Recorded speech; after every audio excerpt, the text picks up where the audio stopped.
So, patuloy mga kababayan yung pananalasa ng Bagyong Gurgur matapos mag-re-enter po sa Philippine Area of Responsibility. Una, lumabas po sa PAR papuntang Germany. Ngayon, pagpasok, binayo ng todo mga kababayan ng ating bansa ang administrasyong bungbong ng Bagyong Gurgur. Ang mata ng Bagyong Gurgur ay patungong general direction po, patungong upuan ng ating Pangulo sa Palasyo Malacanang. Yan ang nagpapagang mga balita at pagtalakay sa mga isyu ng lipunan. Opinyon, para at paglalantad sa katotohanan. What you see is what you get. You decide. Tayo po sa forecast. Di ba? O ito na ngayon yung Bagyong Gurgur. Sabi dito sa balita ng latest forecast published by Inquirer. BP Duterte hits Marcos admin for neglecting Davao flood control. Tapos sabay depensa kay Pacquiao. Yan po mga kababayan ang movement, ang galawan ng Bagyong Gurgur. Nagwawala na po. Walang makumbinsi, lalong na turn off yung mga mamamayang Pilipino. Bumulusok ng 19% sa latest survey ng Social Weather Station. Bagsak si Bagyong Gurgur. Yung satisfaction ratings mga kababayan, 44% na lang. Lumampas na si sa satisfaction ratings po. Nilampasan na tuloy ni Martin Romualdez, 53% si Martin. You see, effective po yung mga pambabayo ng Bagyong Gurgur. Sa forecast nga po natin, pag tuloy-tuloy ang pananalasa ng Bagyong Gurgur, malamang yung kanyang direksyon papuntang Palasyo Malacanang, lumiko po bigla, mag-bounce back, papunta na lang Davao. Pauwi sa Davao. Ialam mga kababayan ng mga mamamayang Filipino na ang Bagyong Gurgur, ang lakas ng hangin po niya, destructive winds, galing po sa China.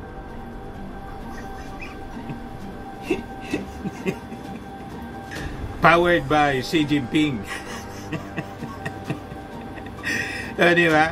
Yun ang basa ng mga mamamayang Filipino. No comment sa West Philippine Sea.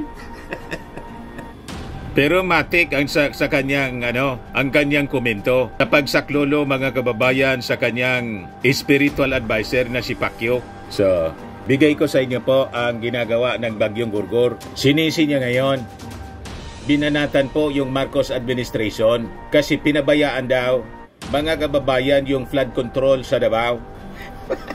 Sabi nga po ni Chis Escudero, Senate President Chis Escudero, kini-question mo niya yung walang master plan. 2 years yung ating Pangulong Bongbong Marcos pa lang. 6 years niya kayo. Yung tatay mo 6 years. Wala man siya niyang ginawa. Tapos si Pulong, based mga kababayan sa balita, 51 billion yung pork barrel noong panahon ng kanyang tatay. Ito mga kababayan, House panel verifying 51 billion allocation for Davao District of Paulo Duterte. Yan ang balita mga kababayan, yung January pa. Ayan report ng Rappler, the slingshot, Paulo Duterte's scandalous 51 billion. Pagkatapos, isisi sa ating Pangulong Bongbong Marcos, noong administrasyon ng kanyang tatay, sabi ko nga, buong Pilipinas, 2.5 trillion pesos yung flood control budget sa buong Pilipinas. Nag-implement ng 11,000 plus na mga flood control projects, 7,000 ang sa Metro Manila. Asa na yun ngayon? Ano yung epekto? Kaya nga, kailangan talagang imbestigahan kasi baka mga ghost projects po, nasa report lang po ng DPWH. Kasama yun mga kababayan sa SONA ng dating Pangulong Digong. Ang tinitingnan nila yung 5,500 na mention ng ating Pangulong Bongbong Marcos nang sabi 400 billion yung budget for 2024 sa Flood control, yan nga sabi natin, para magkaalaman na yung investigasyon dapat simulan noong panahon ng dating Pangulong Digong. Kasi mas marami po, trilyon. Tapos sinisisi ni Inday, yung Marcos administration, pinabayaan daw yung Davao flood control. Sa inyo, yung full story ng balitang yan, click subscribe muna dito sa ating YouTube channel and hit the notification bell para lagi po kayong updated sa mga kaganapan dito sa ating bansa. Like and share na rin po ninyo ang ating video. At huwag na rin po ninyo na skip yung ating mga commercial ads para tuloy-tuloy lang ang pag-unlad ng Bagong Pilipinas. Sa mga nagana po ng malinis and spacious fitness gym, pumunta lang po kayo sa aming Colossal Fitness Gym. We also offer Grab Car Rental with our brand new 2023 model ng Toyota Innova. We also accept booking for those who are planning to travel via PAL, Cebu Pacific, and other airline companies, local and international, and bills payment for Meralco Bills, Aleco Bills, PLDT, etc. Ang Colossal Fitness Gym is located at 3rd floor Security Bank Building, Lanco Business Park, Legazpi City, Albay. For inquiries, look for Gilon Maravillas, contact number 0966-802-0949. Yan po yung aming Innova. Lagi na pong matao sa amin.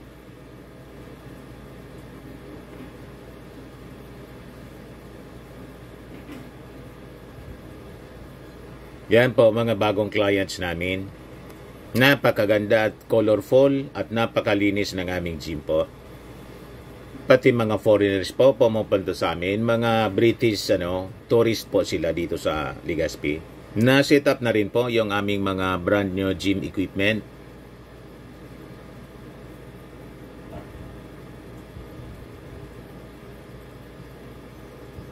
May treadmill na rin po kami. Ito naman po yung bago naming product na binibenta online. Eye Glow Serum, whitening po siya. Tingnan ninyo yung epekto sa aking anak na architect before and now. Yung mga inquiries po ninyo, dumiretso na lang kayo sa kanyang Facebook account, Riz Maravillas. Ito naman po, Firmax Firming and Lifting Cream, pinapahid po sa mga pulses in affected area. Mainam po sa paninigas ng mga kaso-kasuan. Ito naman po, Automax Radiant Serum. Sa mukha naman yung application, anti-aging po siya. You will look 10 years younger than your age. Sa mga cancer patients naman po, baka lang gusto ninyo itong itry. Neng siya red mix fruit drink. Hindi mo po siya gamot, food supplement siya. Kaya lang, gawa siya mga kababayan sa goji berry. Yung goji berry may anti-cancer properties. O ngayon, yung mga inquiries ninyo, dumiretso na lang kayo sa aming messenger sa Facebook para masagot namin agad. Ayos pa? Ayos na ayos niya, Mr. Maravilla. Tinuturo ninyo yung ating Pangulong Bongbong Marcos. Isidigong yung kayo mismo, taga Davao. 6 years yung tatay mo. At ilang taon siya as mayor. Salitan lang sa inyong pamilya yung pagiging mayor ng Davao. Bakit binabaha yung Davao? Anong ginawa ninyo dyan? Despite ng 51 billion na pork barrel fund ni Pulong, yan po, 51 billion in district allocations in previous Congress. Sabi yan po ni panel chairperson Elizalde Co sa kanyang interview ng mga reporters, that there are documents circulating on social media that show that Davao City was allocated 13 billion in the first year of the 18th Congress, 35 billion in the succeeding year, and 13 billion in the third year. Sabi po ni Congressman Ko, we are also checking on the veracity kasi during the time, maugong talaga na during that 18th Congress, medyo maugong yung kwento na almost ganoon kalaki ang releases. Ang kwentuhan talaga, who can question the holy land of Davao? Ko explained that on the average, districts are allocated 500 million man lang po to 2 billion per year. Pero yung Davao niya, isang distrito lang. Yung 3 taon ni Pulong, 51 billion. Tapos may lakas ng loob mga kababayan si Inday na questionin yung Marcos administration for neglecting Davao flood control daw. Sabi dyan po sa balita ng Inquirer, Duterte cited their personal experiences dealing with calamities and then questioned why the master plan and feasibility study niya for flood control for Davao City formulated during the time of her father, former President Rodrigo Duterte's administration, has yet to be funded. Isaan din na lang yung pundo ni Pulong nang sabi 51 billion. Bakit hindi niya ginamit dyan sa Davao? Bakit binabaha pa yung Davao? At Pangulo yung inyong tatay, anong ginawa sa flood control? So inakusahan mga kababayan ni Inday, yung ating gobyerno of not funding the flood control program merely because the mayor of Davao is a Duterte.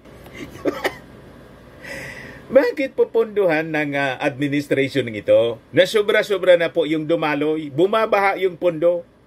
Noong administrasyon ninyo, siyempre yung presumption, mga kababayan ng ating administrasyon, kasi kayo yung nandiyan eh, tagal ninyo dyan. Hanggang ngayon, nandyan pa rin kayo. Yung pamilya ninyo, naayos na. 6 years na nag-presidente si Digong, congressman si Pulong, tapos mayor ka po noon. So anong ginawa ninyo? Di ba? So sabi niya, baka naman gusto nang punduhan ang mga infrastructure projects na naayon sa master plan.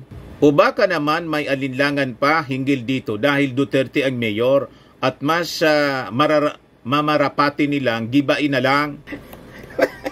Sinong gumagiba po sa inyo? Sa inyong pamilya? Ang totoo niyan, kayo ang gumagawa ng mga activities, ng mga galawan na gibain yung ating Pangulong Bongbong Marcos.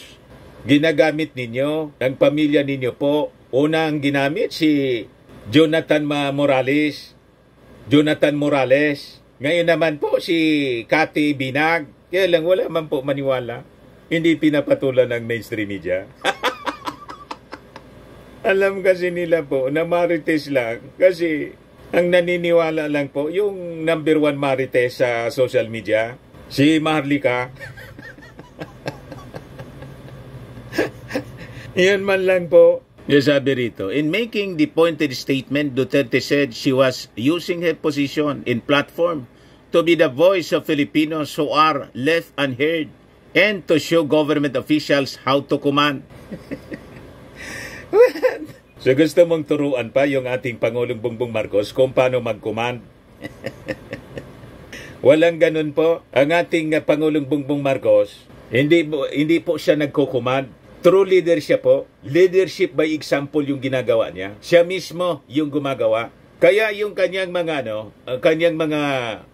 kasama sa gabinete, other than you, sabay-sabay sila na gumagawa para tuparin yung kanilang mandato na maglingkod at mag-implement ng mga karampatang proyekto para sa ating mga mamamayang Pilipino. As a result, tingnan ninyo po mga kababayan, ito yung bunga ng pagpapagal ng ating Pangulong Bongbong Marcos. Philippine economy grows 6.3% in the second quarter. So sabi dyan, despite local and global challenges, the Philippine economy significantly grew by 6.3% in the second quarter, sabi po ng Philippine Statistics Authority.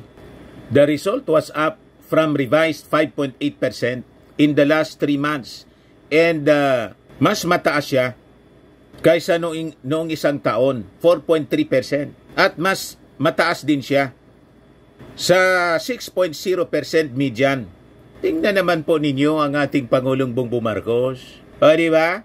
Tutok na tutok sa kanyang trabaho. So sabi po ni NEDA Secretary Arsenio Balisacan that this growth trajectory keeps them on track to achieve our target growth rate of 6 to 7% for 2024. Yung bansa natin trail Vietnam 6.9%, pero nalampasan ng ating bansa yung Malaysia 5.8% lang, Indonesia 5.0%. Mas mataas pa nga yung ating growth sa China na 4.7%. Di ba, mga kababayan? Kaya sabi po ng aming economist congressman, Albay 2nd District Representative Joey Sarte Salceda, sabi niya, the economy remained strong despite the hostile global environment. Sabi niya, the global environment remains very hostile to growth. Interest rates remain high and are nowhere near adjustments at cost of living remains unfavorable, and yet the economy under President Marcos remains robust and to some extent immune from global conditions. O diba? Mali yung mga forecast noon ng mga dilawan na sabi nila babagsak niya at lalayo yung mga investors pag ang nanalo si President Bongbong. Kaya yung mga dilawan, mga kababayan, kasama na ngayon sa administrasyon ng ating Pangulong Bongbong Marcos. Yung ka-unity, si Inday, siya na ngayon yung naninira sa ating Pangulo. Dati, mga dilawan po, mas masahol pa pala po si Inday kung manira sa ating administrasyon. Worse, yung kanyang mga data po, yung kanyang mga puntos na nire-raise po, lahat po baseless. Kaya basag na basag. O ito nga po, ni-neglect daw yung flood control sa Davao ng administrasyong ito. Ano yung ginawa ninyo sa Davao nung mayor kayo sa panahon na inyong tatay na Pangulo? Anong ginawa ninyo ng kapatid ninyo sa 51 billion na pork barrel fund sa distrito ninyo sa Davao? Saan ginastos? Tapos sa hanapan ninyo yung ating administrasyon na 2 years pa lang, 6 years, sabi ni Chis Escudero, wala man na niyang master plan sa flood control na ginawa yung tatay mo. O, diba? So, palpal. Yan o, sunod-sunod po yung statement ni Inday. Pahayag, Vice President, Office of the Vice President. Sabi niya dito, kaya nga mayroong nagawa ang PRRD administration sa flood planning na simula noong September 2016 at napublish noong Hulyo 2023 ang master plan and feasibility study for flood control and drainage para sa Davao City. Baka naman gusto nang punduhan ang mga infrastructure projects na naayon sa master plan, o baka naman may alinlangan pa hinggil dito dahil Duterte ang mayor at mas mamarapati nilang gibain na lang.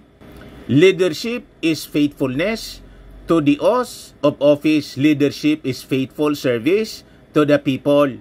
Leader should only say one thing, that it is done. Sabihin po mo yan. Sabihin niyo po yan habang nakarap kayo sa sa salamin. Sabay-sabay kayo ng tatay mo, ni Pulong, ni Basti, tapos po kayo.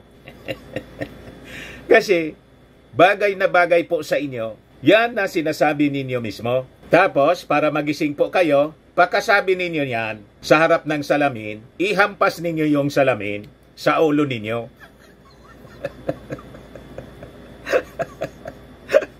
O, diba? Para tumino kayong lahat. Para maalala ni Pulong kung saan ito ginastos na 51 billion allocation for Davao District. Noong panahon ng inyong tatay. Tama, Inday? Yung ating Pangulo po, tuloy-tuloy lang sa kanyang mga ginagawa. O, tingnan ninyo. Marcos orders reorganization of task force on zero hunger. In issuing Executive Order Number 66 dated August 6, Marcos designated the Secretary of the Department of Social Welfare and Development as chairperson of the task force, joined by Executive Director of the National Nutrition Council as co-chairperson.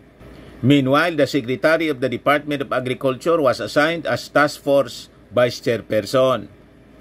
Yan po yung mga members. Department of Education, Department of Agrarian Reform, Budget and Management, Education, DNR, DOH, Labor, Department of Interior and Local Government. Lahat na mga departments po. Talagang whole of government approach ang ginagawa ng ating Pangulo para mga kababayan labanan yung gutom. At ang objective, zero hunger. Ito naman po si Mrs. Lisa Marcos. Distribution po, formal turnover ng bagong Pilipinas mobile clinics to the provinces in regions 6, 7, and 8, Cebu Provincial Capital. Ayan po. Lahat lang pagsiservisyo po.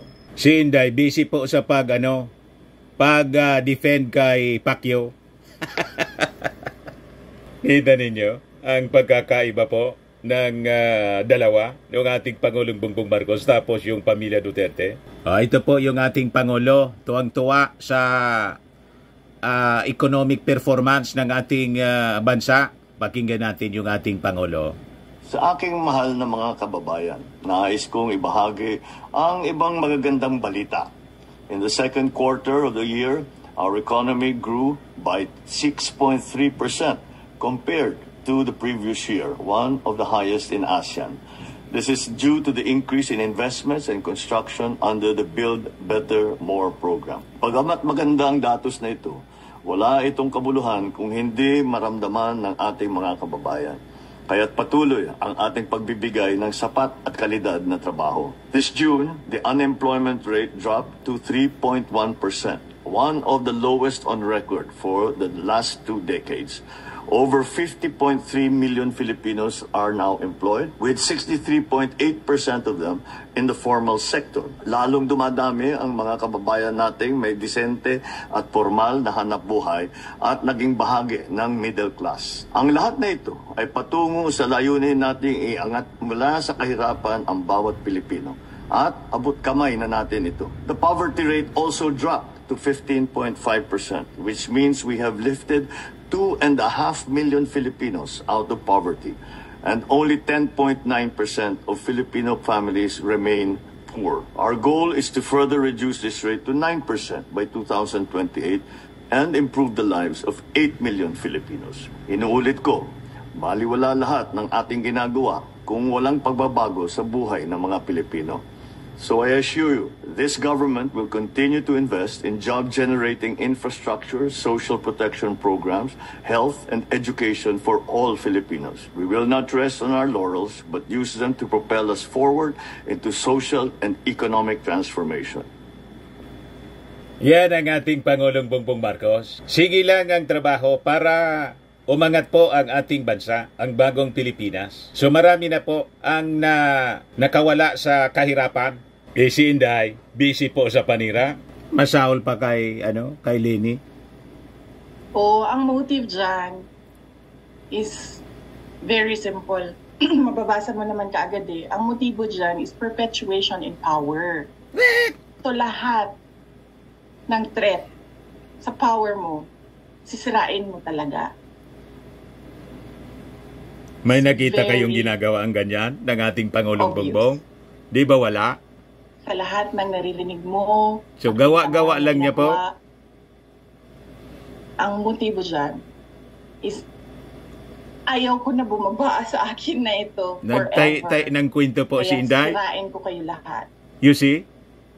Sila po ang siging panira. Kung totoo man o hindi ang paninira ko sa inyo, basta lang masira kayo. Yan yung motibo dyan. It's all about politics. Everything is all about politics and power. Lahat baliktad po ang sinasabi ng mga Duterte, ng mga nausog. Sila yung naninira, sila yung ginigiba yung ating Pangulong Bongbong Marcos using maharlika, yung mga witnesses na mga marites tulad po ni Jonathan Morales, tapos ngayon si Cathy Binag, tapos mismo si Digong at saka si Harry Roque at yung SMNI, yung kanilang mouthpiece sa pagiba sa ating Pangulong Bongbong Marcos. Tapos binabaliktad ni Inday, sila daw yung sinisiraan. Kaya bumulusok yung ratings ni Inday po. 19% yung bagsak po ng satisfaction ratings po ni Inday sa survey ng SWS.